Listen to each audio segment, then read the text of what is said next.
अस्सलाम वालेकुम दोस्तों जन्नत की खरीदो फरोख्त का एक बहुत ही ज़बरदस्त वाक़या है। यहूदी तमाम बनी इसराइल को जन्नती करार देते हैं और इसी तरह अपने आबा व अजदाद की मीरास समझते हैं।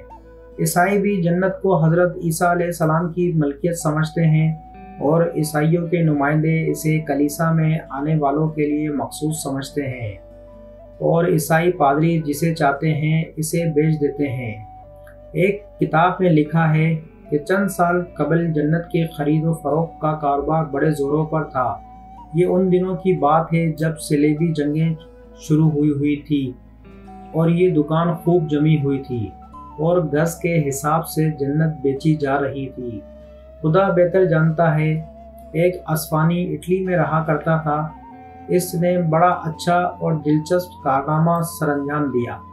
इसने ऐलान किया, मैं जहन्नुम खरीदना चाहता हूँ। सब लोग तो जन्नत खरीद रहे थे, लेकिन इसने ऐलान किया, मैं जहन्नुम खरीदने का ख्वाह हूँ। इसने अपना ये ऐलान बड़े ज़ोर शोर के साथ ज़राए अबलाग के ज़रिए लोगों तक पहुँचाया। इसके बाद वो इस्फहानी पोप के पास पहुँचा और बड़े खुलूस के साथ इससे गुजारिश की वो एक खतीर रकम के बदले जहन्नुम इसके हाथ बेच दे। पोप ने कहा, आखिर तुम क्यों जहन्नुम खरीदना चाहते हो? इस शख्स ने बड़े खलूस के साथ अपनी ख्वाहिश की तकमील के सिलसिले में इसरार किया और बिला आखिर पोप का दिल नरम करके इसे शीशे में उतार लिया।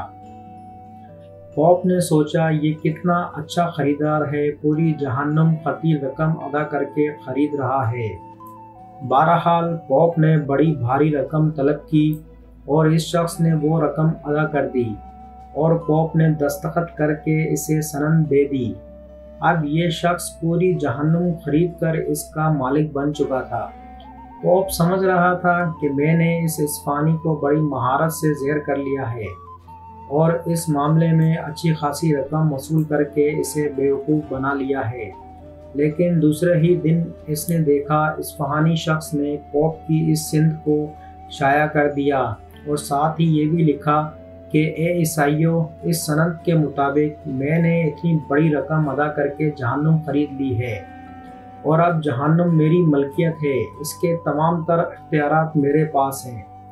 लिहाजा अब तुम लोगों में से किसी को भी जहन्नुम में जाने नहीं दूंगा।